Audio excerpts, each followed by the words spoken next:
ಎಲ್ರಿಗೂ ನಮಸ್ಕಾರ. ದೀಪಾ ಅವ್ರಿಗೆ ಮೊದಲು ಅಭಿನಂದನೆಗಳನ್ನು ಹೇಳ್ತಾ ಇದ್ದೇನೆ. ಅವರ ಎರಡನೆಯ ಕಾಂಗ್ರೆಸ್ಸನ್ನು ಬಿಡುಗಡೆಯಾದ ಈ ಶುಭ ದಿನದಂದು ಅವರಿಗೆ ನಿಮ್ಮೆಲ್ಲರ ಪರವಾಗಿ ಅಭಿನಂದನೆ.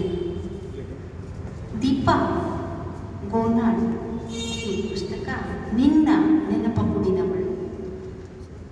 ನಿನ್ನ ನೆನಪ ಕುಡಿದವಳು ಅಂದ ತಕ್ಷಣ ನನಗೆ ನೆನಪಾಗಿದ್ದು ನಮ್ಮ ಬೋಧಿಲೆ ಯಾವಾಗಲೂ ಹೇಳ್ತಾ ಇರ್ತಾರೆ, ವ್ಯಕ್ತಿ ಏನಾದರೂ ಒಂದು ನಶೆಯಲ್ಲಿರಬೇಕು. ಯಾವುದಾದ್ರೂ ಒಂದು ನಶೆ, ಅದು ಮದ್ಯ ಆಗಿರ್ಬೋದು, ಕಾವ್ಯ ಆಗಿರ್ಬೋದು, ಓದು ಆಗಿರ್ಬೋದು, ಬರಹ ಆಗಿರ್ಬೋದು, ಅಥವಾ ಚಿಂತನೆಗಳಾಗಿರ್ಬೋದು. ಸಾಮಾಜಿಕ ಚಿಂತನೆ ಆಗಬೇಕು. ಚಿಂತನೆ ಅಂದಿದ ತಕ್ಷಣ ಅಯ್ಯೋ ನನಗೆ ಹಿಂಗಾಗೋಯ್ತಲ್ಲಪ್ಪ ಜೀವನ ಅನ್ನೋ ಚಿಂತನೆ ಅಲ್ಲ. ಚಿಂತನೆ ಅಂದರೆ ಅದು ಸಮಾಜಮುಖಿ ಚಿಂತನೆಗಳು ಏನಿವೆ ಅವುಗಳನ್ನು ತೆಗೆದುಕೊಂಡು ನಾವು ಹೋಗ್ತಾ ಇದ್ದಾಗ ಸಮಾಜದಲ್ಲಿ ಸುಧಾರಣೆಗಳಾಗ್ತಾ ಇರ್ತವೆ. ಅಂಥ ಸುಧಾರಣೆಗಳನ್ನ ಮಾಡಿದವರು ಅನೇಕ. ಅದರಲ್ಲಿ ನನಗೆ ಇಷ್ಟವಾದಂಥ ಒಂದಿಬ್ಬರನ್ನು ಹೇಳ್ತೀನಿ. ಸಾಕ್ರೆಟಿಸ್ ನಿಮಗೆಲ್ಲ ಗೊತ್ತಿರೋ ಹಾಗೆ ರಾಜ್ಯಶಾಸ್ತ್ರದ ತುಂಬ ಉತ್ತಮವಾದಂಥ ಎತ್ತರದ ಜ್ಞಾನಯುಕ್ತವಾದಂಥ ವ್ಯಕ್ತಿಯಿಂದ ನಾನು ಅದನ್ನು ಭಾವಿಸ್ತೀನಿ. ಸಾಕ್ರೆಟಿಸ್ ಏನು ಹೇಳ್ತಾರೆ ಅಂದರೆ, ಅಲ್ಲಿರೋ ಎಲ್ಲ ಜನರು ಅವರು ಒಂಥರ ನಶೆ ಇರ್ತಾರೆ. ಎಂಥ ನಶೆ ಅಂದರೆ ಅದು ಸಮಾಜವನ್ನು ತಿದ್ದಬೇಕು. ಸಮಾಜದಲ್ಲಿ ಯಾರು ಒಳ್ಳೆಯವರು ಸಿಗ್ತಾನೆ ಇಲ್ಲಲ್ಲ, ಹೇಗೆ ಈ ಸಮಾಜ ಅಂತ. ಆವತ್ತಿನ ಆ ಗ್ರೀಕ್ ಸಮಾಜ ಹೇಗಿತ್ತು ಅಂದರೆ, ಅಲ್ಲಿ ಶ್ರೀಮಂತರು ಪ್ರೊಫೆಸರ್ಸ್ಗಳು ಇರ್ತಾರಲ್ಲ, ಅವರೆಲ್ಲ ಶ್ರೀಮಂತ ಹುಡುಗರನ್ನ ಬಡವ್ರ ಹುಡುಗರನ್ನೆಲ್ಲ ಕರೆದು ಬಂದರು ಪಾಠ ಹೇಳ್ಕೊಡ್ತೀವಿ ಅಂದ್ಬಿಟ್ಟು ಸಂಬಳ ತಗೊಂಡು ಪಾಠ ಹೇಳ್ಕೊಡ್ತಾ ಇರ್ತಾರೆ. ಈ ಸಾಕ್ರೆಟಿಸ್ಗೆ ಇದೇನಿದು ಒಂದು ಜ್ಞಾನವನ್ನು ಅರ್ಜನೆ ಮಾಡಲಿಕ್ಕೆ ಸಂಬಳ ತಗೊಂಡು ಟ್ಯೂಷನ್ ಹೇಳ್ಕೊಡ್ತಾ ಇದ್ದಾರಲ್ಲ ಇವರು ಹೇಳ್ಬಿಟ್ಟು ಸಾಕ್ರೆಟಿಸ್ ಎಲ್ಲರನ್ನೂ ಕರ್ಕೊಂಡೇ ಬಂದರು, ನಾನು ಪಾಠ ಮಾಡ್ತೀನಿ ಅಂತ ಹೇಳ್ತಾರೆ. ಹೇಗೆ ಪಾಠ ಮಾಡ್ತಿರ್ತಾರೆ ಅವರು ಅಂದರೆ, ಆ ಪೊದೆಗಳಲ್ಲಿ, ಮರದ ಪೊದೆಗಳಲ್ಲೋ ಅಲ್ಲೆಲ್ಲೋ ಮದ್ಯದ ಅಂಗಡಿ, ಗಡಂಗುಗಳು ಇಲ್ಲೆಲ್ಲ ಕರ್ಕೊಂಡು ಹೋಗ್ತಿರ್ತಾರೆ ಅವ್ರ ಶಿಷ್ಯರನ್ನ ಪಾಠ ಮಾಡೋಕ್ಕೆ. ಇವರು ನಮ್ಮ ಹುಚ್ಚ, ಇವನೇನು ಹಿಂಗೆ ಮಾಡ್ತಾನೆ ಅಂತ ಬೇರೆಯವರೆಲ್ಲ, ಬೇರೆ ಪ್ರೊಫೆಸರ್ಸ್ಗೆ ಸಂಬಳ ಬರೋದು ಕಮ್ಮಿ ಆಗೋಯ್ತಲ್ಲ, ಈ ಶ್ರೀಮಂತ ಹುಡುಗರೆಲ್ಲ ಸಾಕ್ರೆಟಿಸ್ ಹಿಂದೆ ಓಡೋಗೋಕ್ಕೆ ಶುರು ಮಾಡಿಬಿಟ್ರು. ಯಾವಾಗ ಇವ್ರಿಗೆ ಆದಾಯ ಕಮ್ಮಿ ಆಯಿತೋ ಮಿಕ್ದವರೆಲ್ಲ ಏನು ಮಾಡಿಬಿಟ್ರು, ಇವನು ಸರಿ ಇಲ್ಲ, ಇವನು ಕಾನೂನುಗಳನ್ನು ಮೀರಿದ್ದಾನೆ. ಸಾಕ್ರೆಟಿಸ್ ವಿಧಿಬದ್ಧ ಪರಮಾಧಿಕಾರಕ್ಕೆ ಪ್ರಾಮುಖ್ಯತೆಯನ್ನು ಕೊಟ್ಟವರು. ವಿಧಿ ಕಾನೂನು ಏನು ಹೇಳುತ್ತಾ ಅದನ್ನು ನಾನು ಫಾಲೋ ಮಾಡಬೇಕು, ಅದರ ಥರ ಹೋಗ್ತಾ ಇದ್ದಂಥ ವ್ಯಕ್ತಿ. ಸೊ ಅವನನ್ನು ಕಾನೂನು ಪ್ರಕಾರನೇ ಹಿಡ್ಕೊಡ್ತಾರೆ, ಆಮೇಲೆ ಅವನ್ನ ಬಂಧಿಸ್ತಾರೆ. ಅದೆಲ್ಲ ನಮಗೆ ಗೊತ್ತಿದೆ. ಹೇಮ್ಲಾಕ್ ಅನ್ನೋ ವಿಷಯ ಕೊಡ್ತಾರೆ. ಅದಕ್ಕೂ ಮುಂಚೆ ಸಾಕ್ರೆಟಿಸ್ ಏನು ಮಾಡ್ತಾರೆ, ಈ ಜನರಲ್ಲಿ ಎಲ್ಲರೂ ಅವನನ್ನು ಹುಚ್ಚ ಅಂತಿರ್ತಾರೆ. ಅದಕ್ಕೆ ಈ ಜನರಲ್ಲಿ ಏನಾದರೂ ಮಾನವೀಯತೆ ಅಥವಾ ಜ್ಞಾನ, ಅರಿವು ಇವುಗಳೇನಾದರೂ ಇದೆಯಾ ಅಂತೇಳಿ ಅವನೇನು ಮಾಡ್ತಾನೆ, ನೋಡೋಣ ಅಂದ್ಬಿಟ್ಟು ಬೆಳಕಲ್ಲಿ ಮಧ್ಯಾಹ್ನ ಬಿಸಿಲು 12 ಗಂಟೆನಲ್ಲಿ ಒಂದು ಲಾಂದ್ರೆ ಇಟ್ಕೊಂಡು ಹೋಗ್ತಾ ಇರ್ತಾನೆ. ಲಾಂದ್ರೆ ಇಟ್ಕೊಂಡು ಇವ್ನು ನಿಜವಾಗ್ಲೂ ಮುಚ್ಚ ಬಿಡು, ಮಧ್ಯಾಹ್ನದ ಬಿಸಿಲಲ್ಲಿ ಲಾಂದ್ರೆ ಇಟ್ಕೊಂಡು ಹೋಗ್ತಾವನಲ್ಲ ಅಂತ ಜನ ಎಲ್ಲ ನಿಜವಾಗ್ಲೂ ಹುಚ್ಚನ್ ಮಾಡ್ತಾರೆ. ಅಂದರೆ ನಶೆ ಆಗಿರಬೇಕು. ದೀಪ ಕೂಡ ಯಾವುದೋ ಒಂದು ನೆನಪಲ್ಲಿದ್ದಾನೆ. ಆ ನೆನಪನ್ನು ಹೇಳ್ತಾ ಹೋದರೆ ನಾವು ಇದೇನಪ್ಪ ಅನ್ಕೋತೀವಿ. ಆದರೆ ದೀಪ ಹುಚ್ಚಿ ಎಲ್ಲ ಆಮೇಲೆ ಸಾಕ್ರೆಟಿಸ್ ಥರ ಹುಚ್ಚನೂ ಅಲ್ಲ, ಸಾಕ್ರೆಟಿಸ್ ಕೂಡ. ಸೊ ಅವರಲ್ಲಿ ಒಂದು ಜ್ಞಾನವನ್ನು ನಾವು ಹೇಳಿಬೇಕಾಗ್ತದೆ. ಹಾಗೆ ಸಾಕ್ರೆಟಿಸ್ ಮಾಡ್ಕೊಳ್ತಾ ಇದ್ದಾಗ ನನಗೆ ಕೀರಂ ನೆನಪಾಗ್ತಾನೆ. ನನ್ನ ಕಾವ್ಯ ಗುರು ಕೀರಂ ಕೂಡ ಹಾಗೆ ಎಲ್ಲಿಂದರಲ್ಲಿ ಜ್ಞಾನವನ್ನು ಅರ್ಜನೆ ಮಾಡ್ತಾ ಇದ್ರು. ಸೊ ನಮ್ಮನ್ನೆಲ್ಲ ಹಾಗೆ ಅವ್ರು ಬೆಳೆಸಿದ್ದು. ಪ್ರಯಾಣ ಮಾಡ್ತಾ ನಾನು ಅವ್ರ ಹತ್ರ ಬೇಕಾದಷ್ಟು ಜ್ಞಾನವನ್ನು ತಗೊಂಡೆ, ನನ್ನದಾಗಿಸಿಕೊಂಡೆ. ಹಾಗೆ ಪುರುಷ ವಿದ್ಯಾರ್ಥಿಗಳೆಲ್ಲ ಅವರು ಕೂಡ ಹಾಗೆ ಗಣಾಂಗಕ್ಕೆ ಕರ್ಕೊಂಡು ಹೋಗ್ಬಿಡೋರು. ಗಣಾಂಗಗಳನ್ನೆಲ್ಲ ಪಾಠ ಮಾಡ್ತಾ ಇದ್ರು. ಸೊ ಎಲ್ಲಿಂದ್ರಲ್ಲಿ ಪಾಠ ಮಾಡ್ತಾ ಇದ್ರು. ಇದು ನಿಜವಾದ ಜ್ಞಾನ. ಅದನ್ನೇ ಬೋಧಿಲೇರ್ ಹೇಳ್ತಾನೆ, ಯಾವಾಗಲೂ ನಶೆಯಲ್ಲಿ ಇರಬೇಕು ಅಂತ. ಅದರಲ್ಲೂ ಕೀರಂ ಅಂತೂ ಕಾವ್ಯ ಮೈ ಮೇಲೆ ಆವರಿಸ್ಕೊಂಡ್ಬಿಡ್ತಿತ್ತು ಅವರಿಗೆ. ಅಷ್ಟು ಅದ್ಭುತವಾದಂತಹ ಕಾವ್ಯಪ್ರಿಯ. ಕಾವ್ಯದ ಹುಚ್ಚಲ್ಲಿ ಯಾವಾಗಲೂ ಆ ಗುಂಪಲ್ಲಿ ಇರ್ತಾ ಇದ್ರು ಕೀರಂ. ಸೊ ಅವರಿಬ್ಬರನ್ನ ನಾನು ಇಲ್ಲಿ ನೆನೆಸ್ಕೊಂತೀನಿ. ಯಾಕೆಂದರೆ ಈ ನೆನಪು ಕುಡಿದವಳು ಅನ್ನುವ ಈ ಟೈಟಲ್ ನೋಡಿದ ತಕ್ಷಣ ನನಗೆ ಸಾಕ್ರೆಟಿಸ್ ಕೀರಂ ಇಬ್ಬರು ಕೂಡ ನೆನಪಾಗ್ತಾರೆ.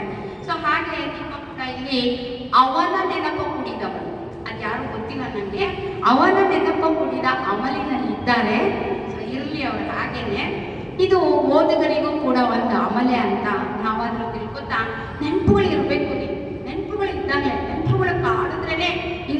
ಪುಸ್ತಕ ನಮ್ಮ ಕೈಗೆ ಸೇರಕ್ಕೆ ಸಾಧ್ಯ ಆಗ್ತದೆ. ಇಲ್ಲ ಅಂದರೆ ಅವ್ರಿಗೆ ಆ ಪುಸ್ತಕ ಬರೆಯೋಕ್ಕೆ ಆಗ್ತಿರ್ಲಿಲ್ವೇನೋ. ಸೊ ಆ ನೆನಪು ಅವ್ರಿಗೆ ಸದಾ ಇರಲಿ ಅಂತ ಹೇಳ್ತಾ, ಇನ್ನು ಇವರ ಕವಿತೆಗಳಿಗೆ ನಾನು ಎಂಟ್ರಿ ಆಗ್ತಾ ಇದ್ದೀನಿ. ಇವರ ಕವಿತೆಗಳು ಮೇಲ್ನೋಟಕ್ಕೆ ಸರಳವಾಗಿ ಕಾಣ್ತಾ ಇವೆ, ಪದಗಳ ಜೊತೆ ಆಟ ಆಡ್ತಾ ಇದ್ದಾರೇನೋ ಅಂತ ಅನಿಸುತ್ತೆ.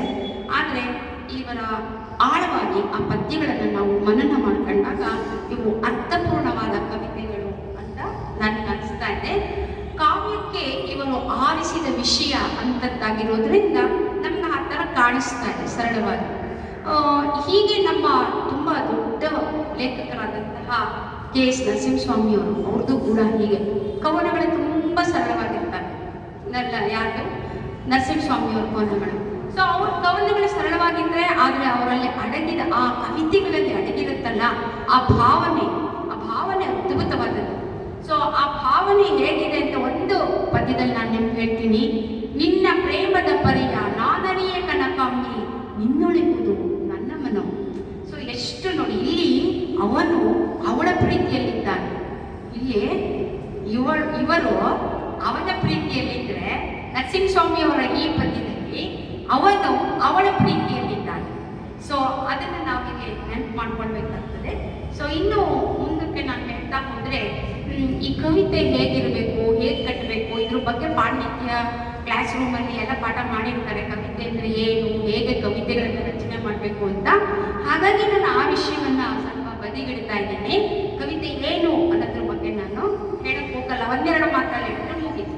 ಕವಿತೆ ಅನ್ನೋದು ಶಬ್ದಗಳನ್ನು ಬಳಸಿ ಕಟ್ಟುವ ಚಿತ್ರಣ ಅಥವಾ ಚಿತ್ರಕಾವ್ಯ ಅಂತ ನಾವು ಹೇಳ್ಬೋದು. ಕವಿತೆ ಈ ಶಬ್ದಗಳನ್ನು ಕಟ್ಟೋದು. ಅದು ಒಂದು ಹೂವು, ಹೇಗೆ ನಾವು ಮಲ್ಲಿಗೆ ಹೂವು ಬಿಡಿ ಬಿಡಿ ಹೂಗಳಿರ್ತವೆ, ಅವುಗಳನ್ನು ಸೇರಿಸಿ ನಾವು ಕಟ್ಟಿ ಹಾರ ಮಾಡ್ತೇವೆ. ಆ ಹಾರ ಮಾಡುವಾಗ ನಮಗೆ ಕೆಲವ್ರದ್ದು ತೆಳ್ಳನೆ ಹಾರ ಆಗುತ್ತೆ, ಕೆಲವ್ರದ್ದು ಗುತ್ತಾಗಿ ಗಟ್ಟಿಗೆ ಬರುವಂತಹ ಹಾರ ಆಗುತ್ತೆ. ಸೊ ಆ ಹಾರದ ಅಲಂಕಾರ ಸೌಂದರ್ಯವನ್ನು ನಾವು ಸವಿಬೇಕಾಗ್ತದೆ. ಹಾಗೆ ಪದಗಳನ್ನು ಕಟ್ಟಿ ಕವಿತೆಗಳನ್ನು ಚಿತ್ರಿಸಬೇಕಾಗ್ತದೆ. ಅದನ್ನು ಒಂದು ಮಾತನ್ನು ನಾನು ಹೇಳ್ತಾ, ಮತ್ತೆ ಕವಿತೆ ಕವಿಯಾದವನಿಗೆ ಆ ಒಂದು ಸೂಕ್ಷ್ಮತೆ ಇರಬೇಕು. ಹೇಗೆ ನಾನು ಅದನ್ನು ಕಟ್ಟಬೇಕು ಅನ್ನುವ ಒಂದು ಸೂಕ್ಷ್ಮತೆ ಇರಬೇಕು. ಸೊ ಅದಕ್ಕೋಸ್ಕರ ನೋಡಿ, ಸಮಾಜಶಾಸ್ತ್ರಕ್ಕೆ ಬರೀ ಜ್ಞಾನದ ಅರಿವಿರ್ತದೆ, ಆದರೆ ಸಾಹಿತ್ಯಕ್ಕೆ ಬರೀ ಜ್ಞಾನದ ಅರಿವು ಅಷ್ಟೇ ಅಲ್ಲ, ಅದು ಅಂದಿದ್ರೆ ಸಾಲಲ್ಲ. ಸಾಹಿತ್ಯಕ್ಕೆ ಜ್ಞಾನ ಪ್ಲಸ್ ಭಾವನೆ ಎರಡೂ ಇರಬೇಕು. ಅರಿವು, ಭಾವ, ಇವುಗಳ ಸೂಕ್ಷ್ಮ ಸಮ್ಮಿಲನವೇ ಕಾವ್ಯ ಅಂತ ನಾವು ಕರಿತೇವೆ. ಕಾವ್ಯ ಹೀಗಿರ್ಬೇಕು. ಅದಕ್ಕೆ ಅದೊಂದು ಪೇಂಟಿಂಗ್ ಮಾಡ್ತಾರೆ ನೋಡಿ, ಚಿತ್ರಣ ಮಾಡ್ತಾರೆ ಪೇಂಟರ್ಸ್. ಇಲ್ಲೇ ಒಂದು ಪೇಂಟಿಂಗ್ ಮಾಡಿದ್ದಾರೆ ನೋಡಿ. ಆ ಪೇಂಟಿಂಗ್ ಮಾಡ್ಬೇಕಾದ್ರೆ ಅದು ಕೂಡ ಒಂದು ಕಾವ್ಯವೇ. ಸುಮ್ಮನೆ ಹೆಂಗೆಗೋ ಪೇಂಟ್ ಮಾಡೋಕ್ಕಾಗಲ್ಲ. ಒಬ್ಬ ಚಿತ್ರಕಾರ ಚಿತ್ರವನ್ನು ಬರೀಬೇಕು ಅಂದ್ರೆ ಅಲ್ಲೊಂದು ಅವನು ತನ್ನದೇ ಆದ ಭಾವನೆಯನ್ನು ಇಟ್ಕೊಂಡಿರ್ತಾನೆ. ಅದಕ್ಕೆ ನೋಡಿ, ಬೆಂಗಳೂರಲ್ಲೆಲ್ಲ ಆರ್ಟ್ ಗ್ಯಾಲರಿನಲ್ಲಿ ಚಿತ್ರಕಲೆಗಳನ್ನೆಲ್ಲ ಮಾಡಿದಾಗ ಕರೀತಾರೆ ನಮ್ಮಂಥ ಕವಿಗಳೆಲ್ಲ, ಬನ್ನಿ ಈ ಚಿತ್ರಕಲೆಗಳ ಮೇಲೆ ಯಾವುದಾದ್ರೂ ಒಂದು ಕವಿತೆ ಬರೀರಿ ಅಂತಾರೆ. ಅಲ್ಲಿ ಪ್ರೈಸಸ್ ಕೂಡ ಇಟ್ಟಿರ್ತಾರೆ ಕೆಲವು ಸಲ. ಸೊ ಅಂದರೆ ಆ ಪೇಂಟಿಂಗ್ ಕೂಡ ಒಂದು ಕಾವ್ಯನೇ, ಯಾಕಂದರೆ ಅಲ್ಲಿ ಭಾವನೆ ಇರುತ್ತೆ. ಭಾವನೆ ಮತ್ತು ಅರಿವು ಇವೆರಡರ ಮಿಲನವೇ ಕಾವ್ಯ. ಸೊ ಈ ಕಾವ್ಯ ಹೇಗಿರುತ್ತೆ ಅಂದರೆ, ಅದು ಒಂದು ಸೃಜನಶೀಲ ಮನಸ್ಸಿದೆಯಲ್ಲ, ನಾವು ಓದುಗ ಮನಸ್ಸುಗಳು ಅಥವಾ ಕ್ರಿಯಾಶೀಲ ರೈಟರ್ಸ್ಗೂ ಕೂಡ ನಾವಿಲ್ಲಿ ತಗೊಳ್ಳೋಕ್ಕೆ ಸಾಧ್ಯ ಇದೆ. ಆ ಕ್ರಿಯಾಶೀಲ ಅಥವಾ ಸೃಜನಶೀಲ ಮನಸ್ಸಿಗೆ ಏನು ತಕ್ಕುತ್ತದೆ, ಯಾವ ಪ್ರೇರಣೆಗಳು, ಪ್ರಭಾವಗಳು ಯಾವ ಮೂಲದಿಂದ ಸಿಗುತ್ತೆ ಅಂತ ಹೇಳಕ್ಕೆ ಆಗಲ್ಲ. ನೋಡಿ, ಇಲ್ಲಿ ಒಬ್ಬರು ಸಿನಿಮಾ ನಿರ್ದೇಶಕರು ಕೂತಿದ್ದಾರೆ, ಗೀತ ರಚನಾಕಾರರು. ಅವ್ರಿಗೊಂದು ಗೀತೆ ಬರೀಬೇಕು ಅಂದರೆ ಅದಕ್ಕೆ ಅವ್ರಿಗೆ ಭಾವನೆಗಳು ಇರಲೇಬೇಕು, ಇಲ್ಲ ಅಂದ್ರೆ ಸಾಧ್ಯ ಇಲ್ಲ. ಆ ಗೀತೆಗೆ ಒಂದು ಸಿನಿಮಾ ಮಾಡಿಬಿಡ್ತಾರೆ. ಕೆಲವು ಸಲ ಒಬ್ಬ ಸೃಜನಶೀಲ ಕೈಗೆ ಒಂದು ಪದ್ಯ ಸಿಕ್ಬಿಟ್ರೆ, ಒಂದು ಕವಿತೆ ಸಿಕ್ಬಿಟ್ರೆ ಇಡೀ ಸಿನಿಮಾನೇ ಮಾಡಿಬಿಡ್ತಾರೆ. ಇನ್ನು ಕೆಲವು ಸಲ ಒಂದು ಸಿನಿಮಾನೇ ಒಂದು ಕವಿತೆ ಆಗೋ ಸಾಧ್ಯತೆಯೂ ಇದೆ, ಅಥವಾ ದೊಡ್ಡ ದೊಡ್ಡ ಕಾದಂಬರಿಗಳೇ ಕವಿತೆಗಳಾಗ್ಬಿಡ್ತವೆ. ನಾನು ಕುವೆಂಪು ಅವರ ಮಲೆಗಳಲ್ಲಿ ಮದುಮಗಳು ಕಾದಂಬರಿಯನ್ನ ಒಂದು ಪದ್ಯದಲ್ಲಿ ಇಳಿಸ್ಬಿಟ್ಟಿದ್ದೀನಿ. 3 ಪೇಜ್ ಆಗಿದೆ. ಒಂದು ಪದ್ಯದಲ್ಲಿ ಇಡೀ ಕಾದಂಬರಿಯನ್ನು ನಾನಲ್ಲಿ ತಂದು ನಿಲ್ಲಿಸಿದ್ದೀನಿ. ಹಾಗೆ ಶಿವರಾಮ್ ಕಾರಂತ್ ಅವರ ಸರಸಮ್ಮನ ಸಮಾಧಿ ಕೂಡ ಒಂದು ಪದ್ಯ ಮಾಡಿಟ್ಟಿದ್ದೀನಿ. ಸೊ ಇಡೀ ಕಾದಂಬರಿ, ಅಷ್ಟು ಬದುಕು, ಅಷ್ಟು ಪಾತ್ರಗಳು, ಅಷ್ಟು ಚಿತ್ರಣಗಳು ನಮ್ಮ ಮುಂದೆ ಕಾದಂಬರಿ ಓದಿದ್ರೇ ನಮ್ಮ ತಲೆ ಹೋಗೋದು ಅಂದರೆ ನೋಡಿ, ಅದನ್ನೊಂದು ಕವಿತೆ ಮಾಡಿಟ್ಟಿವಿ. ಸೃಜನಶೀಲತೆಯಲ್ಲಿ ಅವರು ಮಾಡ್ತಾ ಇರುವಂಥದ್ದು. ಸೊ ಕವಿಗಳಿಗೆ ಇವೆಲ್ಲ ಶಕ್ತಿ ಇದಾವೆ ಅನ್ನೋದನ್ನ ಹೇಳ್ತಾ ಇದ್ದೀನಿ. ದೀಪ ಕೂಡ ಕಾಲಕ್ಕೆ ಸೇರ್ತಾರೆ. ಮತ್ತೆ ನಾನು ಇನ್ನೊಂದು ಕವಿತೆ ಹೇಗಿರಬೇಕು ಅಂತ ಇನ್ನೊಂದು ಉದಾಹರಣೆಯನ್ನು ಕೊಟ್ಟು ಮುಂದೆ ದೀಪಾಳ ಕವಿತೆಯನ್ನು ಎಕ್ಸ್ಪ್ಲೇನ್ ಮಾಡ್ತೀನಿ. ಆ ಕವಿತೆ ಯಾವುದು ಇನ್ನೊಂದು ಅಂದ್ರೆ ನಮ್ಮ ಕವಿತೆಗಳು ರೂಪಕದಲ್ಲಿರಬೇಕು ಅಂತ ಹೇಳಿದೆ. ರೂಪಕಗಳಲ್ಲಿರಬೇಕು, ಉಪಮೇಯಗಳು ರೂಪಕಗಳನ್ನ ಕೊಡ್ತಾ ಹೋಗ್ಬೇಕು. ಕವಿತೆ ಹಸಿ ಹಸಿಯಾಗಿ ನೇರವಾಗಿ ಕಂಡಿದ್ದನ್ನು ಹೇಳೋದಲ್ಲ, ಅದನ್ನ ನಾವು ತಿರುಗಿಸಿ ಮರುಗಿಸಿ ರೂಪಕಗಳಲ್ಲಿ ಹೇಳಬೇಕಾಗ್ತದೆ. ಸೊ ಆ ಉಪಮೇಯಗಳು ರೂಪಕಗಳು ಹೇಗಿದ್ವು ಅಂದ್ರೆ ನಮ್ಮ ಕುಮಾರ ವ್ಯಾಸ ಕರ್ನಾಟ ಭಾರತ ಕಥಾಮಂಜರಿ ಅಂತ ಏನು ಪವಿತ್ರವಾದ ಗ್ರಂಥ ಅಂತ ಇಟ್ಕೊಂಡಿದ್ದೀವಿ ನಾವಿವತ್ತು, ಆ ಕುಮಾರವ್ಯಾಸ ಆ ಗ್ರಂಥವನ್ನು ರಚಿಸ್ತಾನೆ. ಅಲ್ಲಿ ಎಷ್ಟು ಚೆನ್ನಾಗಿ ಉಪಮೇಯಗಳು ರೂಪಕಗಳು ಇರ್ತವೆ ಅನ್ನೋದಕ್ಕೆ ನಾವು ಕುಮಾರವ್ಯಾಸನ ಮೇಲೆ ನೆನೆಯಲೇಬೇಕಾಗ್ತದೆ. ಸೊ ಅವನು ಹೇಳ್ತಾನೆ ನೋಡಿ, ಕೇಳ್ತಾನೆ ಅರ್ಜುನ ಎಷ್ಟಪ್ಪ ಬಂದಿದೆ ಅಲ್ಲಿ ಸೈನ್ಯ ಅಲ್ಲ, ಇವನು ಬೃಹನ್ನಳೆ ಓಡ್ ಬಂದು ಹೇಳ್ತಾನೆ, ಅಪ್ಪ ಅವರೆಲ್ಲ ಬಂದ್ಬಿಟ್ಟಿದ್ದಾರೆ, ಸೈನಿಕರು ಬಂದ್ಬಿಟ್ಟಿದ್ದಾರೆ, ಹೊಡೆದಾಕ್ಬಿಡ್ತಾರೆ ನಮ್ಮನ್ನ, ನಾನಂತೂ ಇಲ್ಲಿ ಇರಲ್ಲ ಓಡೋಗ್ತೀನಿ ಅಂತ ಓಡೋಗ್ಬಿಡ್ತಾನೆ ಬೃಹನ್ನಳೆ. ಬಿಟ್ಬಿಟ್ಟು ಇವನು ಯಾರು ನಮ್ಮ ಹೆಸರು ಮಾಡ್ಕೊಂಡ್ಬಿಟ್ಟೆ, ಬೃಹನ್ನಳೆಯನ್ನು ಬಿಟ್ಟು ಇವನು ಓಡ್ ಬರ್ತಾಗ ಯಾರು ನಮ್ಮ ಉತ್ತರ ಕುಮಾರ ನೋಡಿ ಅದನ್ನೇ ಬರ್ತಾ ಇಲ್ಲ. ಉತ್ತರ ನಾವ್ ಹೇಳ್ತೀವಲ್ವ ಉತ್ತರನ್ ಪೌರುಷ ಒಲೆ ಮುಂದೆ ಅಂತ, ಹಂಗೆ ಅವನು ಒಲೆ ಮುಂದೆ ತೋರಿಸ್ತಾ ಇರ್ತಾನೆ. ಒಲೆ ಮುಂದೆ ಅಂದ್ರೆ ಹೆಂಗಸರು ಮುಂದೆ ನಾನು ಹಂಗೆ ಹಿಂಗೆ ಅಂತ ತೋರಿಸ್ತಾ ಇರ್ತಾನೆ. ಸೊ ಇಲ್ಲೇನ್ ಮಾಡ್ತಾನೆ ಇವನೀಗ ಅಂದ್ರೆ, ಈ ಸೇನೆಗೆ ಬಂದಿದ ತಕ್ಷಣ ಇಲ್ಲಿ ಯುದ್ಧ ಮಾಡ್ಬೇಕು ತಾನೆ, ಪ್ರತಾಪ ಪೌರುಷ ಎಲ್ಲ ತೋರ್ಸೋಗಿರ್ತಾನಲ್ಲ ಹೆಣ್ಮಕ್ಳ ಮುಂದೆ, ಓಡ್ ಬಂದ್ಬಿಡ್ತಾನೆ ಅವನ್ನ ಬೃಹನ್ನಳೆಯನ್ನ ಬಿಟ್ಬಿಟ್ಟಲ್ಲ. ಬೃಹನ್ನಳೆ ಅಂದ್ರೆ ಅರ್ಜುನ ಬಾರೋ ಹೊಡೆದಾಕಣ ಅಂದ್ರೆ ಇವ್ನು ನೋಡೋದ, ಅಲ್ಲಿ ಹೋಗ್ಬಿಟ್ಟು ಅಲ್ಲಿ ಹೇಳ್ತಾ ಇರ್ತಾನೆ, ಕೀಚಕನ ಆಸ್ಥಾನದಲ್ಲಿ ಹೇಳ್ತಾನೆ, ಅಷ್ಟು ಜನ ಬಂದಿದ್ದಾರೆ ಎಷ್ಟು ಜನ ಬಂದಿದ್ದಾರೆ ಅಂತ. ನಾವಾದ್ರೂ ಹೇಳ್ತೀವಲ್ವ ಎಷ್ಟು ಜನ ಬಂದಿದ್ರು ಅಂತ. ಆದ್ರೆ ಕವಿ ಕುಮಾರವ್ಯಾಸ ಇಲ್ಲಿ ಅವನ ಬಾಯಲ್ಲಿ ಏನ್ ಹೇಳಿಸ್ತಾ ಇದ್ದಾನೆ ಅಂದ್ರೆ, ಅಲ್ಲಿ ಕೇಳ್ತಾರೆ ಎಷ್ಟೋ ಜನ ಬಂದಿದ್ದಾರೆ ಅಂದ್ರೆ ಅವನು ಸೇನೆ ಬಂದದು ಧರಣಿಯಗಲಕ್ಕೂ ಅಂತ ಹೇಳ್ತಾನೆ. ಸೇನೆ ಬಂದಿದ್ದು ಧರಣಿಯಗಲಕ್ಕೂ ಅಂದ್ರೆ ಧರಣಿ ಎಷ್ಟಿದೆಯೋ ಅಷ್ಟು ಅಗಲ ಸೈನ್ಯ ಇದೆ ಅಂದ್ರೆ ಲೆಕ್ಕಾಕಳಿ ಎಷ್ಟು ಜನ ಇರ್ತಾರೆ ಅಂತ.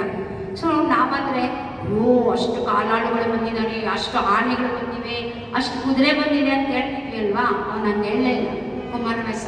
ಸೊ ಇದು ರೂಪಕಗಳಲ್ಲಿ ಹೇಗೆ ಕವಿತೆಗಳನ್ನ ಕಾವ್ಯವನ್ನ ಕಟ್ಟುತ್ತಾ ಹೋಗ್ತಾನೆ ಕುಮಾರವ್ಯಾಸ ಅನ್ನೋದಕ್ಕೆ ಹೀಗೆ ಅವನಿಗೆ ಕೊಟ್ರೆ ಬೇಕಾದಷ್ಟಿದೆ. ಘಟೋತ್ಕಚನ ವರ್ಣನೆಯನ್ನ ಮಾಡಿದಾಗ ಘಟೋತ್ಕಚನ ವರ್ಣನೆ ಅವನು ಹೇಳ್ತಾನೆ, ಅವನ ಹಲ್ಲುಗಳು ಹೆಂಗಿತ್ತು ಅಂದ್ರೆ, ಕಾರಿರುಳ ಪಟ್ಟಣಕ್ಕೆ ಚಂದಿರನ ತೋರಣವ ಕಟ್ಟಿದಂತೆ.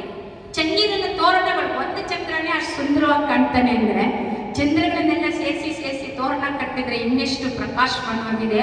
ಹಂಗಿತ್ತು ಅವನಲ್ಲೂ, ಯಾಕೆಂದ್ರೆ ಅವನು ಅಷ್ಟು ಕರ್ರಗಿದ್ದ, ಅವನಲ್ಲಿ ಮಾತ್ರ ಹೊಳಿತಾ ಇತ್ತು, ಇಷ್ಟು ಅಗಲ ಇತ್ತು ಅವನ ಮುಖ ಅಂತ ಅವನು ಕೊಡ್ತಾ ಇರೋವಂಥದ್ದು, ಕುಮಾರವ್ಯಾಸ ಕೊಡ್ತಾ ಇರೋ ರೂಪಕ ಇದು.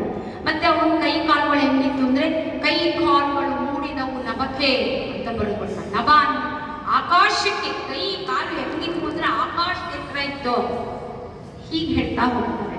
ಸೊ ಒಬ್ಬ ಘಟೋತ್ಕಚನ ಅವನು ಎಕ್ಸ್ಪ್ಲನೇಷನ್ಸ್ ಎಷ್ಟು ಚೆನ್ನಾಗಿ ಕೊಡ್ತಾನೆ ನೋಡಿ. ಹೀಗೆ ಬೇಕಾದಷ್ಟಿದೆ ಅವನ ರೂಪಕಗಳು. ಹೇಳ್ತಾ ಹೋದ್ರೆ ಅವನೇ ಹೇಳ್ಬೇಕಾಗ್ತದೆ, ಆಮೇಲೆ ದೀಪನ್ ಮರ್ತ್ಬಿಡ್ತೀವಿ ನಾವು. ಸೊ ದೀಪನ ಹತ್ರಕ್ಕೆ ಬರೋಣ. ತರ್ಕ ಎಲ್ಲಿ ಇರಲ್ವೋ, ತರ್ಕ ಯಾವಾಗ ಸಾಯಿತೋ ಆಗ ಕಾವ್ಯ ಹುಟ್ಟುತ್ತೆ. ಇದು ಡಿ.ಆರ್. ನಾಗರಾಜ್ ಹೇಳಿರೋದು. ತರ್ಕ ಎಲ್ಲಿ ಯಾವಾಗ ಸಾಯುತ್ತದೋ ಆಗ ಕಾವ್ಯ ಹುಟ್ಟುತ್ತೆ. ತರ್ಕ ಇರಬಾರ್ದು. ತರ್ಕ ಇದ್ರೆ ಏನೂ ಆಗಲ್ಲ ರೀ, ಇಬ್ರಿಗೆ ಜಗಳ ಮೂರನೇವ್ರಿಗೆ ಲಾಭ ಅಂತ ಹೇಳಲ್ವ. ತರ್ಕ ಅಂದ್ರೆ ಜಗಳವೇ, ಕೂತ್ಕೊಂಡು ಜಗಳವೇ ಮಾಡಲ್ಲ. ಯಾವಾಗ ನಾವು ನನ್ನ ಎದುರಿಗಿರುವವನ ಮಾತನ್ನ ತಗೊಂಡು ಅದರಲ್ಲಿ ಏನಿದೆ, ನಾನು ಹೇಗೆ ಅದನ್ನ ಅನುಸರಿಸ್ಕೊಂಡು ಹೋಗ್ಬೇಕು, ನಾನು ಹೇಗೆ ಅದನ್ನ ಅಳವಡಿಸ್ಕೋಬೇಕು ನನ್ನ ಜೀವನಕ್ಕೆ ಅಂತ ನಾವು ಹೋದಾಗ ಅಲ್ಲಿ ಸುಂದರವಾದ ಭಾವನೆ ಬರುತ್ತೆ. ಮತ್ತೆ ಒಬ್ಬರಲ್ಲಿ ಒಬ್ಬರಿಗೆ ಅನುಸಂಧಾನ ಆಗ್ತದೆ. ಅದನ್ನ ನಾವು ಬಾಂಧವ್ಯ ಅಂತ ಕರೀತೀವಿ. ಆ ಬಾಂಧವ್ಯ ಬೆಸೆಯುತ್ತೆ. ಯಾವಾಗ ಬಾಂಧವ್ಯ ಬೆಸೆಯುತ್ತೋ ಆಗ ಈ ಕವಿತೆ ಉಟ್ಕೊಳ್ಳುತ್ತೆ. ಅದು ದೀಪ ಅವರ ಕವನದಲ್ಲಿ ನಾನು ನೋಡ್ತಾ ಇರುವಂಥದ್ದು. ಸೊ ಇದನ್ನ ಹಾಗೆ ಹೇಳಿದ್ರು, ಪ್ರೀತಿ ಎಲ್ಲವನ್ನು ಒಪ್ಕೊಳ್ಳುತ್ತೇನೆ. ಪ್ರೀತಿ ಅಂದ್ರೇನೆ ಹಾಗೆ. ಪ್ರೀತಿಯಲ್ಲಿ ಎಲ್ಲವೂ ಗೌಣ ನೋಡಿ. ನಾವು ಇಲ್ಲೇ ಇಲ್ಲಿ ಗಂಡ ಹೆಂಡತಿ ಒಂದು ಸಮಾಜ ತಗೊಂಡ್ರೆ ಇದೇ ಊರಲ್ಲೇನೆ ಆಗಲಿ, ಬೆಂಗಳೂರಲ್ಲಾದ್ರೂ ಆಗಲಿ, ಒಂದು ಹಳ್ಳಿಗಳಲ್ಲಿ ನೋಡಿದಾಗ ಗಂಡ ಹೆಂಡತಿಯ ಬಾಂಧವ್ಯ ಹೇಗಿರುತ್ತೆ ಅಂದ್ರೆ, ಗಂಡ ಕುಡ್ಕೊಂಡೇ ಬರ್ತಾ ಇರ್ತಾನೆ, ಹಿಡಿದು ಹೆಂಡತಿಗೆ ಹೊಡಿತಾ ಇರ್ತಾನೆ, ಕಾಸು ಕೊಡೋದಿಲ್ಲ, ಮನೆಗೆ ಏನೂ ಇಲ್ಲ, ಮಕ್ಳಿಗೆ ಊಟ ಹಾಕಕ್ಕಾಗಲ್ಲ. ಆದ್ರೂ ಕೂಡ ಹೆಂಡತಿ ಅವನನ್ನ ಸಾಕ್ತಾ ಇರ್ತಾಳೆ, ಬೈತಾ ಇರ್ತಾಳೆ ಬಾಯಿ ಬಂದಂಗೆ. ಗಂಡ ಹುಡ್ಕೊಂಬಂದು ಹಿಡ್ಕೊಂಡು ಹೊಡೆದ್ರೆ ಹೆಂಡತಿ ಹೋಗ ಆಚೆಗೆ ನೀನು ಬರ್ಬೇಡ, ಹುಡ್ಕೊಂಬರ್ತೀಯ ಅಂತೆಲ್ಲ ಬೈತಾಳೆ, ಹೊಡಿತಾಳೆ, ಎಲ್ಲ ಮಾಡ್ತಾಳೆ. ಬೇಕಾದ್ರೆ ಆ ಹಾಸಿಗೆ ದಿಕ್ಕು ಎಲ್ಲ ಆಚೆಗೆ ಹಾಕ್ಬಿಟ್ಟು ಬಾಗ್ಲು ಹಾಕ್ತಾಳೆ. ಅವಳನ್ನು ಹೊಡೆಯುವಾಗ ಪಕ್ಕದ ಮನೆಯವರು ಯಾರಾದರೂ ಹೆಂಗ್ಸಾಗ್ಲಿ ಬೆಣ್ಸಾಗ್ಲಿ ಬಂದು ಯಾಕಲ್ಲೇ ಅವ್ನು ಹೊಡಿದ್ಯಾ ತೊಗದ್ ಬಾರಿಸ್ತೀನಿ ನೋಡು ಅಂತ ಬಾರ್ಸಕ್ ಹೋದ್ರೆ ಇವಳೇ ಬರ್ತಾಳೆ ಕಂಡ್ರಿ ಬಿಡಿಸ್ಕೊಳಕ್ಕೆ. ನೀನೇನಯ್ಯ ಅವ್ನು ನನ್ನ ಗಂಡ ನಂಗೆ ಹೊಡಿತಾನೆ ಬಿಡಯ್ಯ, ನೀನ್ ಯಾವನ್ ಕೇಳಕ್ಕೆ ಅಂದ್ಬಿಡ್ತಾನೆ. ಇದೆಂತದ್ರಿ ಇದು? ಇದೇ ಪ್ರೀತಿ ಅಲ್ಲ? ಸೊ ಇದು ಪ್ರೀತಿ, ಇದು ಬಾಂಧವ್ಯ. ಅಲ್ಲಿ ಎಷ್ಟು ಗಂಡ ಮತ್ತೆ ಹೆಂಡತಿಯ ನಡುವೆ ಬಾಂಡಿಂಗ್, ಆ ಬಾಂಧವ್ಯ ಇರುತ್ತಲ್ಲ, ಅದೇ ಕಂಡ್ರಿ ಪ್ರೀತಿ. ಆ ಪ್ರೀತಿ ಎಲ್ಲವೂ ಗೌಣ. ಅದು ತರ್ಕ ಇಲ್ಲಿಂದ ಬರಬೇಕು ಸ್ವಾಮಿ, ತರ್ಕವೇ ಇಲ್ಲ ಅಲ್ವಾ? ಇದನ್ನೇ ಪ್ರೀತಿಯೇ ಹಾಗೆ, ಪ್ರೀತಿ ಗೌಣವಾದದ್ದು, ಎಲ್ಲವೂ ಅಲ್ಲಿ ಗೌಣವಾಗಿರುತ್ತೆ. ಸೊ ಹೀಗೆ ಇವರ ಕವಿತೆ ಕೂಡ ಹಾಗೆ ಎಲ್ಲವೂ ಗೌಣವಾಗಿದೆ. ಇನ್ನ ನೆನಪಾಗುವುದವಳು ಅನ್ನೋ ಪದ್ಯದಲ್ಲಿ ನಾವು ನೋಡ್ಬೋದು. ಸೊ ಅವ್ರು ಹೇಳ್ತಾರೆ ನೋಡಿ, ಒಂದು ಮಾತು ಹೇಳ್ತಾರೆ, ಏನಂದ್ರೆ ಸೋತ ಕಣ್ಣಾಲಿ ಕೆಳಗಿನ ಕಪ್ಪು ವರ್ತುಲ ಈ ಮೊಗಕ್ಕೆ ಒಪ್ಪುವುದಿಲ್ಲವೆಂದು ಗೊತ್ತಿದ್ದರು ಕಣ್ಣೀರು ಹಾಕಿಸಿದ್ದಕ್ಕೆ ಸಿಡಿಮಿಟ್ಟಿಕೊಳ್ಳುತ್ತೇನೆ, ಕನ್ನಡಿಯೊಂದಿಗೆ ಜಗಳಕ್ಕಿಳಿಯುತ್ತೇನೆ, ಎಂದೋ ಬರೆದ ನಿನ್ನೊಲವ ಓಲೆಯನ್ನ ಸಾಧ್ಯವಾದಷ್ಟು ಕರ್ಕಶವಾಗಿ ಓದಬೇಕು ಅಂತ ಅನಿಸುತ್ತೆ, ಓದುತ್ತೇನೆ, ಇನ್ನೇನು ಹರಿದೇ ಆಗಬೇಕು ಅಂದುಕೊಂಡೆ. ಆದರೆ ಮರುಕ್ಷಣ ಅದನ್ನ ಎದೆಗೆ ಎತ್ತಿಕೊಂಡು ಮರುಕ ಬಿಡುತ್ತೇನೆ. ಇದು ಕಾವ್ಯ. ಮರ್ದಾಕ್ಬೇಕು ಅವನಿಗೆ, ಅದು ಬೇಕಾಗಿಲ್ಲ ನನಗೆ, ಅವನು ಓಲೆನೂ ಬೇಡ, ಅವನ ಮುಖನೂ ಬೇಡ, ತೆಗೆದ ಎಸ್ತು ಬಿಡೋಣ ಅಂತ ಅಷ್ಟು ಸಿಟ್ಟು ಬಂದಿದೆ.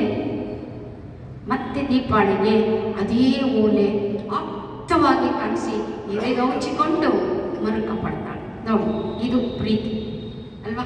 ಸೊ ಪ್ರೀತಿ ಅಂದ್ರೆ ಹೀಗಿದೆ ಅನ್ನೋದನ್ನ ಹೇಳ್ತಾ, ಹಾಗೆ ಈ ತರ ಹೀಗೆ ಹೇಳ್ತಾ ಹೇಳ್ತಾ ಹೇಳ್ತಾ ಅವ್ರಿಗೆ ಒಂದು ಕವನ ಆದ್ಮೇಲೆ ಇನ್ನೊಂದು ಕವನ, ಇನ್ನೊಂದು ಕವನ ಆದ್ಮೇಲೆ ಮತ್ತೊಂದು ಕವನ, ಹೀಗೆ ಅವರ ಎಷ್ಟೋ ಕವನಗಳು ಒಂದೊಂದೇ ಕವನದ ಅಂಚಿಗೆ ಬಂದಾಗ ಮತ್ತೊಂದು ಕವನದ ಆದಿ ಪ್ರಾರಂಭ ಆಗ್ತಾರೆ. ಹಾಗೆ 45 ಕವನಗಳನ್ನು ಹೀಗೆ ಬರೀತಾರೆ. ಆ ಮುಂದಿನ ಕವನಗಳನ್ನು ಬಿಟ್ಟು ನಾನು ಹೇಳ್ತಾ ಇದ್ದೀನಿ. ಸೊ ಈ 45 ಕವನಗಳು ಹೀಗೆ ಒಂದು ಕವನದ ಅಂತ್ಯದಲ್ಲಿ ಮತ್ತೊಂದು ಕವನದ ಹಾದಿಯನ್ನು ಕಾಣ್ತಾ ಇದ್ದೇವೆ. ಇದು ಅವರ ಕವನದ ಒಂದು ಅಥವಾ ಪ್ರೀತಿಯ ವೈಶಿಷ್ಟ್ಯತೆ. ಸೊ ಎಷ್ಟೊಂದು ಅಮಲಲ್ಲಿ ದೀಪ ಅಲ್ಲಿ ಕಾಣಿಸ್ತಾ ಇದ್ದಾರೆ. ಬಾಗಿಲ ಕಿರುಗುಡುವ ಶಬ್ದಕ್ಕೆ ಕಾದವಳಂತೆ ಓಡಿ ಬಂದು ನೋಡುತ್ತೇನೆ. ಬಾಗಿಲು ಯಾರೋ ಶಬ್ದ ಮಾಡಿದ ತಕ್ಷಣ ನನ್ನವನು ಬಂದ, ನನ್ನ ಇನಿಯ ಬಂದ, ಓಡಿ ಬಂದು ನೋಡ್ತೇನೆ. ಆದರೆ ಅವನು ಇಲ್ಲ, ಬರೀ ಭ್ರಮೆ ಅಂತ ಬರ್ತಾರೆ. ಸೊ ಗಾಳಿಯಲ್ಲಿ ತೇಲಿ ಬರುವ ಪ್ರತಿ ಪದಗಳಲ್ಲಿ ನಿನ್ನದೇ ಧ್ವನಿ ಮತ್ತದೇ ನಿರಾಸೆಯ ಕಣ್ಣಪಸೆ. ಸಂಜೆಗೆ ತಪ್ಪದೆ ದೀಪ ಬಿಡುತ್ತೇನೆ, ಮಂಜುಗಟ್ಟಿದ ಕಣ್ಮುಚ್ಚುತ್ತ. ನಿನ್ನ ನೋಡಿ ನೋಡಿ ನೋಡಿ ನನ್ನ ಕಣ್ಣು ಮಂಚಾಗದೆ ಹೊರತು ನೀನಂತೂ ಬರಲೇ ಇಲ್ಲ. ದೀಪ ಹಚ್ಚಿಟ್ಟಿದ್ದೀನಿ, ಆದರೂ ನನ್ನ ಕಣ್ಣು ಮಂಜೇ ಆಗ್ತಿದೆ. ಯಾಕೆಂದರೆ ಆ ದೀಪದ ತುಂಬ ನೀನೇ ಇದೆಯಾ. ಆ ಕಣ್ಣಿನ ತುಂಬ, ಆ ಕಣ್ಣಿನ ದೀಪ ಇದೆಯಲ್ಲ, ದೀಪಾಳ ಕಣ್ಣಿನ ದೀಪ, ಅದರಲ್ಲಿ ಬರೀ ಆ ನೆನಪೇ ಇದೆ. ಹಾಗಾಗಿ ಆಕೆಗೆ ಕಣ್ಣು ಮಂಜಾಗಿದೆ ಅಲ್ಲಿ ಹೇಳ್ತಾ ಹೋಗ್ತಾರೆ. ಹೀಗೆ ಅವ್ರು ಇನ್ನೊಂದು ಹೇಳ್ತಾರೆ 2ನೇ ಪದ್ಯದಲ್ಲಿ. ಹಾಗೆ ಇನ್ನೊಂದು ಪದ್ಯ ಸೃಷ್ಟಿ ಆಗ್ತದೆ. ಆ ಪ್ರೀತಿಯಿಂದಲೇ ಮತ್ತೊಂದು ಪದ್ಯ ಸೃಷ್ಟಿ ಆಗ್ತಾ ಇದೆ. ಒಲವಿನ ಕಡಲನೆ ಬಸಿದು ಕುಡಿದು ನೊರೆಯಾಗಿ ತುಡಿವ ಅವಳು, ಸುಡುವ ಎದೆ ಹೊರಗಿ ಬೆಣ್ಣೆಯಂತೆ ಕರಗಿ ಹರಿಯುವಳು, ಅವಳಿಗೊಮ್ಮೆ ಒಲಿದು ನೋಡೆಂದು. ಆಯ್ತಪ್ಪ, ನೀನು ನನ್ನನ್ನು ಬಿಟ್ಟೋಗಿದ್ಯಾ, ಆಯ್ತು ಬಿಟ್ಟೋಗು, ಪರವಾಗಿಲ್ಲ. ನಿಮ್ಮ ಕವಿಗೆ ಹೇಳಿ. ಆ ಕವಿಗೆ ಹೇಳ್ತಾ ಇದ್ದಾಳೆ, ಒಂದು ಕವಿ ಇನ್ನೊಂದು ಕವಿಗೆ ಹೇಳ್ತಾ ಇದ್ದಾಳೆ, ನಿಮ್ಮ ಕವಿಗೆ ಹೇಳಿ. ನಿಮ್ಮೊಳಗೆ ಒಂದು ಕವಿ ಇದ್ದಾಳಲ್ಲ, ಆ ಕವಿಗೆ ಹೇಳಿ ಅವಳಿಗೊಮ್ಮೆ ಒಲಿದು ನೋಡೆಂದು. ನನ್ನ ಹತ್ರ ಒಂದ್ಸಲ ಬಂದು ನನ್ನನ್ನು ಒಲಿ, ನನ್ನನ್ನು ನೋಡು ಅಂತ ಹೇಳ್ತಾ ಇದ್ದೀನಿ ಅಂತ ಹೇಳ್ತಿದ್ದಾಳೆ. ಮತ್ತೆ ಒಲವಿನ ಕಡಲನ್ನೇ ಬಸಿದು ಕುಡಿದು ನೊರೆಯಾಗಿ ಕುಡಿಯುವ ಅವಳು.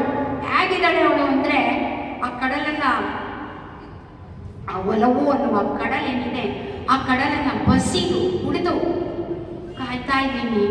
ನೋಡಕ್ಕೇಳಪ್ಪ, ನನ್ನ ಕಡೆ ಒಂದ್ಸಲ ಇದು ಎಷ್ಟು ಹಂಬಲ್ ಆಗಿರುವಂತಹ ಪ್ರೀತಿ.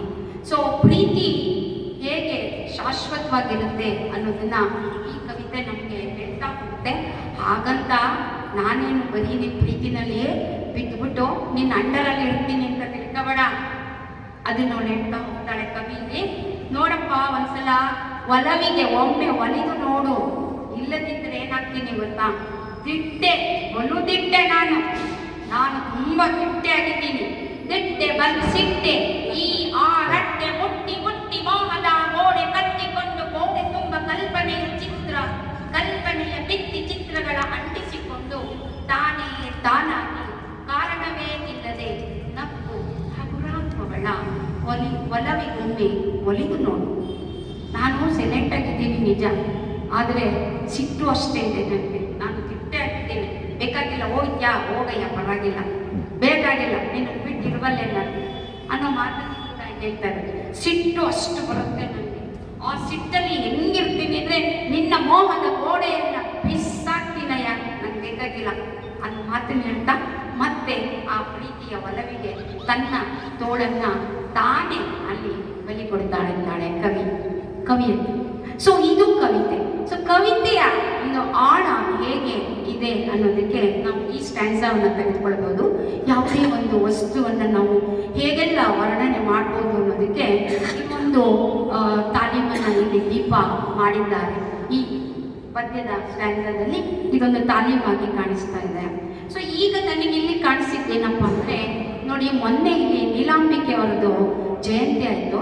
ಈಗ ರೀಸೆಂಟಾಗಿ ಒಂದು ವಾರದಿಂದ ನೀಲಾಂಬಿಕೆ ಮತ್ತು ಗಂಗಾಂಬಿಕೆ ಇವರಿಬ್ಬರು ಬಸವಣ್ಣನವರ ಪತ್ನಿಯರು ಅಂತ ನಿಮ್ಗೆಲ್ರಿಗೂ ಗೊತ್ತಿದೆ. ಆಗ ನಾನು ನೆನೆಸ್ಕೊಂಡದ್ದು, ನೀಲಾಂಬಿಕೆ ಕೂಡ ಅಂದರೆ ಯಾವುದೇ ವಚನಕಾರ್ತಿ ಕೂಡ ತನ್ನ ಅಸ್ಮಿತೆಯನ್ನು ಹುಡುಕ್ತಾ ಇರ್ತಾಳೆ. ಎಲ್ಲ ವಚನಕಾರನಲ್ಲೂ ಕೂಡ ಅದರಲ್ಲಿ ವಚನಕಾರ್ತಿಯರು ಅಂತ ಹೇಳ್ತಿದ್ದೀನಿ ಅಂದರೆ ಶಿವಶರಣೆಯರು. ಯಾವುದೇ ಒಂದು ಶಿವಶರಣೆಯರು ಮೊದಲಿಂದಲೂ ಅದೇನೋ ಗೊತ್ತಿಲ್ಲ, ಹೆಣ್ಣು ಈ ಪ್ರಪಂಚಕ್ಕೆ ಕಾಲಿಟ್ಟಾಗಿಂದ ತನ್ನ ಅಸ್ಮಿತೆಯನ್ನು ಕಲ್ಕೊತಾನೇ ಇದ್ದಾಳೇನೋ, ಮತ್ತೆ ಮತ್ತೆ ಮತ್ತೆ ಮತ್ತೆ ಅದನ್ನು ಹುಡುಕ್ಲಿಕ್ಕೆ ಪ್ರಯತ್ನವನ್ನು ಪಡ್ತಾ ಇರ್ತಾಳೆ. ಹಾಗೆ ನೀಲಾಂಬಿಕೆ ಕೂಡ ಒಂದು ವಚನದಲ್ಲಿ ಹೀಗೆ ಹೇಳ್ತಾಳೆ. ಏನು ಹೇಳ್ತಾಳೆ ಅಂದೋಳು, ನಾನೇನು ದಿಟ್ಟ ಹೆಣ್ಣು ನಿಜ, ಹಾಗಂತ ನಾನೇನು ದೇವತೆ ಅಲ್ಲ ಅಂತ ತನ್ನನ್ನೇ ತಾನು ಕೆಳಗೆ ಇಳಿಸ್ಕೊಳ್ತಾಳೆ. ಅಂದರೆ ಯಾಕೆ ಹೆಣ್ಣು, ನಾವು ಅವಳ ವಚನದಲ್ಲಿ ಬರುವಂಥದ್ದಿದು, ನಾನು ದೇವತೆಯೂ ಅಲ್ಲ, ನಾನು ದೊಡ್ಡ ಮಟ್ಟದ ದೇವತೆಯೂ ಅಲ್ಲ, ಹಾಗಂತ ನಾನು ಕೆಳಮಟ್ಟದ ಸಾಮಾನ್ಯ ಹೆಣ್ಣು ಅಲ್ಲ.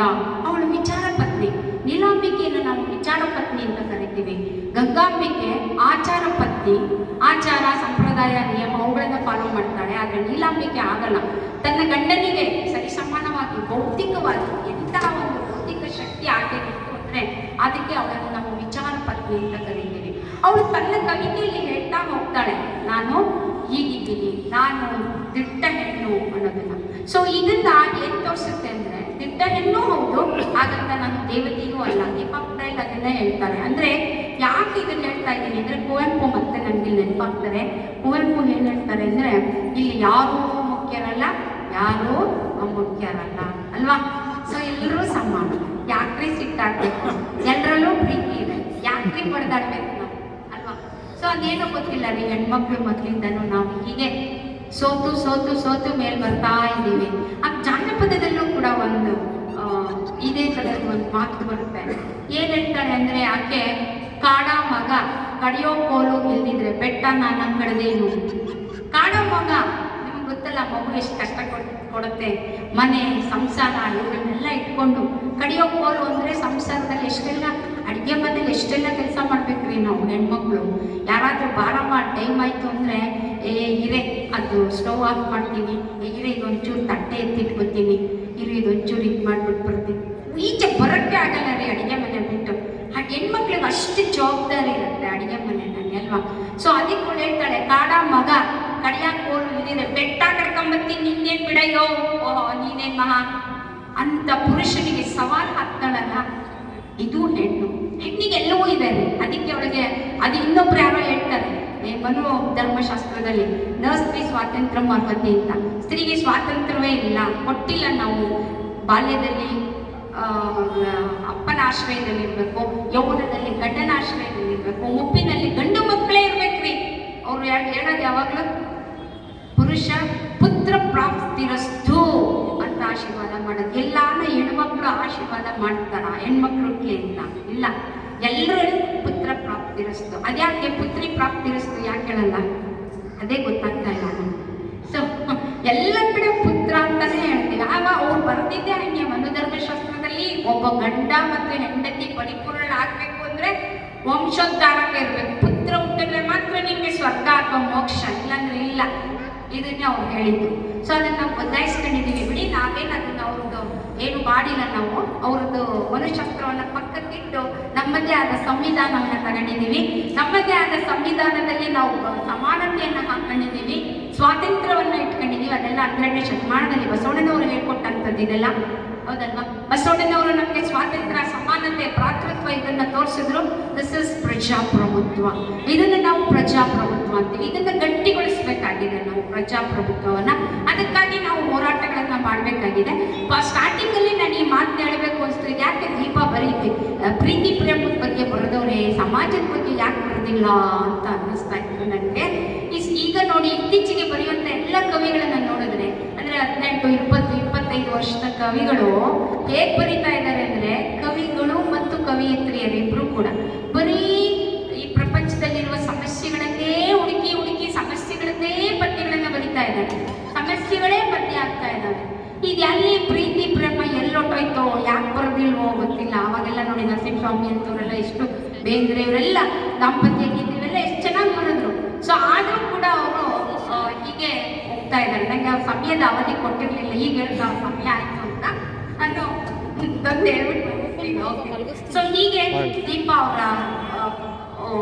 ಕೂಡ ಆ ಸಮಾಜದ ಪ್ರಜಾಪ್ರಭುತ್ವದ ಭಯ ದೀಪಕ್ಕೆ ಕಾಡಿಲ್ಲ ಅನ್ಸುತ್ತೆ. ಅವ್ರಿಗೆಲ್ಲವೂ ಸಿಕ್ಕಿದೆ ಅಂತ ಅರ್ಥ ಮಾಡ್ಕೊಂಡು ತೃಪ್ತಿಯಾಗಿದ್ದಾರೆ ಅಂತ ತಿಳ್ಕೊಂಡಿದ್ದೀನಿ. ಹಾಗಾಗಿ ಅವರು ಪ್ರೇಮ ಗೀತೆಯನ್ನು ಬರೆದಿದ್ದಾರೆ. ಸೊ ಸಮಾಜದಲ್ಲಿ ಎಲ್ಲೋ ಭಯ, ಒಂದು ಆತಂಕ ಕಾಡ್ತಾ ಇದೆ. ಸ್ವಾತಂತ್ರ್ಯ, ಸಮಾನತೆ ಎಲ್ಲೋ ಅಲ್ಲಾಡ್ತೀವಿ ಅನ್ನುವ ಭಯ, ಅದನ್ನು ನಾವು ಗಟ್ಟಿಯಾಗಿ ಉಳಿಸ್ಕೊಳ್ಬೇಕಾಗ್ತದೆ. ಪ್ರಜಾಪ್ರಭುತ್ವದ ಉಳಿಸುವಿಕೆಯ ನಡುವೆ ಇಂಥದ್ದೊಂದು ಪ್ರೀತಿ ಪ್ರೇಮದ ಪದ್ಯಗಳು ಹುಡ್ತಾ ಇರೋದು ನಿಜಕ್ಕೂ ಶ್ಲಾಘನೀಯ. ದೀಪಾವಳಿಗೆ ಅಭಿನಂದನೆಗಳನ್ನು ಹೇಳ್ತಾ, ಅವರ ಹೀಗೆ ಹೇಳ್ತಾ ನೋಡಿ, ಅವ್ರು ಹೇಳ್ತಾ ಇದ್ದಾರೆ ಟೈಮ್ ಆಯ್ತು ನಿಲ್ಲಿಸಿ ಅಂತ ಅಧ್ಯಕ್ಷರು.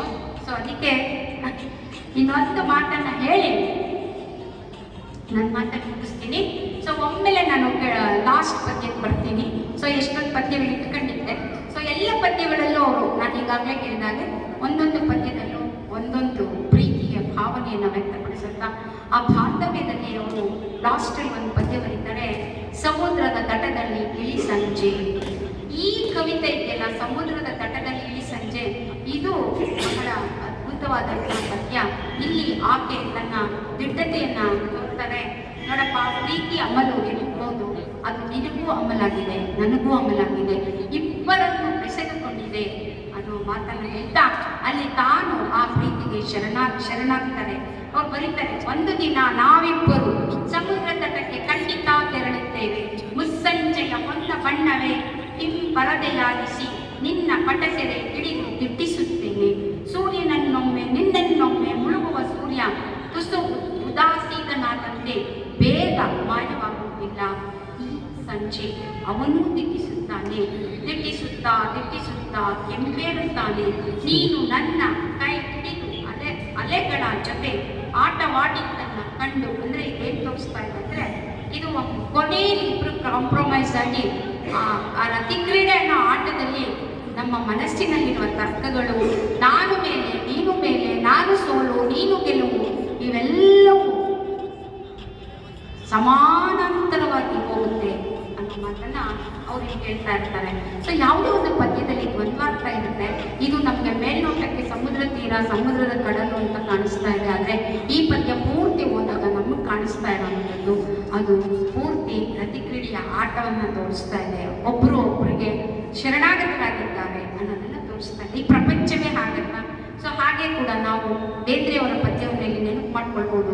ಮೂಡಲ ಮನೆಯ ಮುತ್ತಿನ ನೀರಿನ ಎರಕಾವಾಗೋಯ್ದ, ಅದು ಮೇಲ್ನೋಟಕ್ಕೆ ಸೂರ್ಯ ಉದಯಿಸುವ ಹಾಗೆ ಕಾಣಿಸ್ತಾ ಇದೆ, ಆದರೆ ಒಳನೋಟವೇ ಬೇರೆ ಇದೆ. ಅದರಲ್ಲಿರೋದೇ ಅದೇ ಸಂತತಿ ಅಂತ ಅಥವಾ ಅದೇ ವಂಶ ಪಾರಂಪರ್ಯತೆ ಅಥವಾ ರತಿಕ್ರೀಡೆಯನ್ನು ತೋರಿಸುವ ಪದ್ಯವೇ ಮೂಡಲ ಮಲ್ಲಿ. ಸೊ ಹಾಗೆ ಬೇಂದ್ರೆ ಇನ್ನೊಂದು ಪದ್ಯ ಬರೀತಾರೆ, ಅದೇನಂದ್ರೆ ಘಮ ಘಮ ಗಮಿಸ್ತಾವ ಮಲ್ಲಿಗೆ ನೀ ಹೊರಟಿರುವುದು ಎಲ್ಲಿಗೆ ಅಂತ. ಇದನ್ನ ಬೇರೆಯವರೆಲ್ಲ ನೋಡ್ತಾ ಇರೋದು ಹೇಗೆ ಅಂದ್ರೆ, ಹೆಂಡತಿ ಗಂಡನಿಗೆ ಹೇಳ್ತಾ ಇದ್ದಾಳೆ, ನನ್ನನ್ನು ಬಿಟ್ಟು ನೀನು ಯಾಕಯ್ಯ ಇನ್ನೊಬ್ಳ ಮನೆಗೆ ಹೋಗ್ತಾ ಇದ್ಯಾ, ನಾನೇ ಘಮ ಘಮ ಅಂತಿದ್ದೀನಿ ನೋಡು, ನನ್ನನ್ನು ಬಿಟ್ಟು ಯಾಕೆ ಬೇರೆಯವ್ರ ಮನೆಗೆ ಹೋಗ್ತಾ ಇದ್ಯಾ ಅಂತ ಮೇಲ್ನೋಟಕ್ಕೆ ಆ ಪದ್ಯ ತೋರಿಸುತ್ತೆ. ಆದರೆ ಆ ಪದ್ಯ ಅದಲ್ಲ. ಅವರು ತನ್ನ ಹೆಂಡತಿ ಮರಣ ಹೊಂದಿದಾಗ, ಬೇಂದ್ರೆಯ ಹೆಂಡತಿಯವರು ಸತ್ತಾಗ ಆಕೆಯ ಮೈ ಮೇಲೆ ಹಾಕಿದಂಥ ಹೂವು, ಆ ಮಲ್ಲಿಗೆ ಹೂಗಳು ಅವು ಗಮನಿಸ್ತಾ ಇದ್ದಾವೆ, ಎಲ್ಲಿಗೆ ಹೋಯ್ತೀಯ ನನ್ನನ್ನು ಬಿಟ್ಟೊಟ್ಟೋಗಿದೆಯಲ್ಲ ನೀನು, ನಾನು ಹೇಗೆ ಬದುಕಲಿ ಅಂತ ದುಃಖದಲ್ಲಿ ಬರೆದಿರುವಂಥ ಕವಿತೆ ಅದು. ಬೇಂದ್ರೆ ಬರೆದಿರೋ ಕವಿತೆ, ತನ್ನ ಹೆಂಡತಿಯ ಸಾವನ್ನ ತಡ್ಕೊಳ್ಳಕ್ಕಾಗದಲೇ ಬರೆದಿರುವ ಕವಿತೆ ಇದು. ಸೊ ಕವಿತೆಗಳಿಗೆ ಹೀಗೆ ದ್ವಂದ್ವಾರ್ಥಗಳಿವೆ.